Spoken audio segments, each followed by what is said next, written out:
fuel the motivation you need to turn your ideas into reality.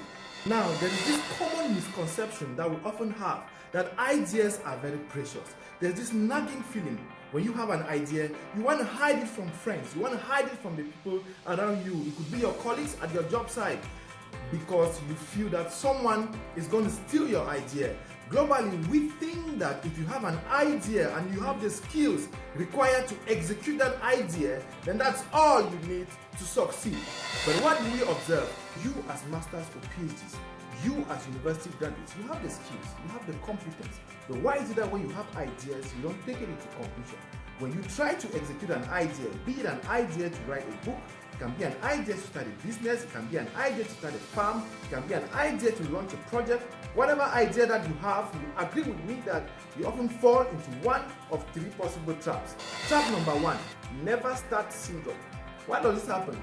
You plan, you make plans, you're motivated, you have an idea, you feel that you've gotten something that will change the world, that something that will give you money, something that could bring about a breakthrough in whatsoever thing that you're doing in life.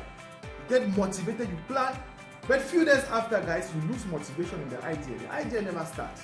The second trap is that sometimes it's start, but you never go to completion. So you're motivated, you put in money, you put in resources, you plan, you start the idea, but you never go into completion. How many of you have started ideas but never take it to completion? If you've started an idea and you notice that along the line you abandon, you lose motivation, please comment below to let me know that you relate to what I'm talking about.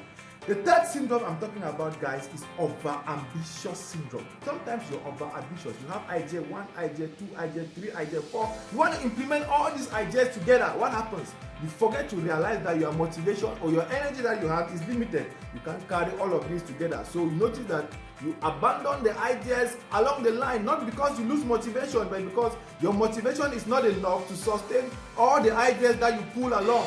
I want to start a poultry farm. I want to start a pig farm. I want to start a business. I want to write a book. You want to do all these things together. Guys, your energy is limited. But don't worry, guys, if you fall into one of the three possible traps that I just mentioned above, and these traps I call productivity deficiency syndromes, then I got you covered in this video. You know I want you to succeed. I really want you to be a successful person in life, and that's why I always come to share with you my life experiences. I have been into these traps too, and I came out of these traps. That's what I want to share with you, the strategies that I use to take myself out of this problem. Now, strategy number one, I call the early break formula. This early break formula, what does it say? Early.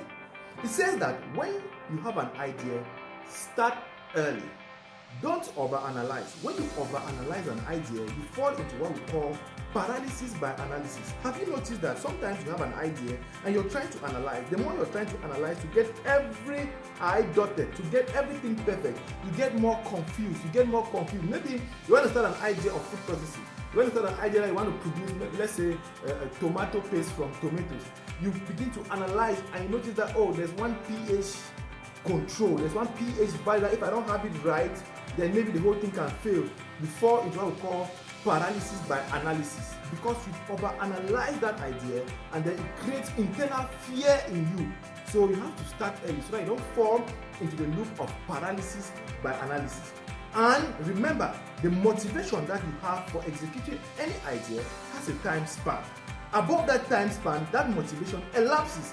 It doesn't mean that you are not motivated again, but for that particular idea, you no longer have the motivation. You want to move into other things. That's why sometimes you have an idea, you've abandoned it, but you are doing other things. It means that you are motivated, but the motivation for that particular idea that you had has elapsed. So you don't want to fall into this trap. Start early, but when you start early, there's an aspect of risk.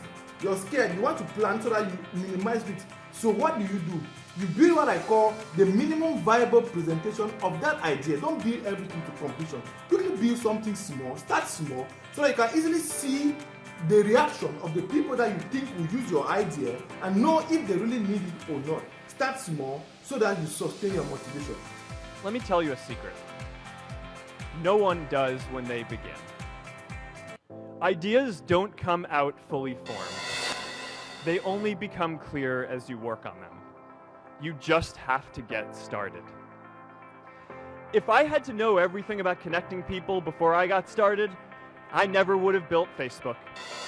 Now, the second thing is that sometimes you start, but You never go to completion.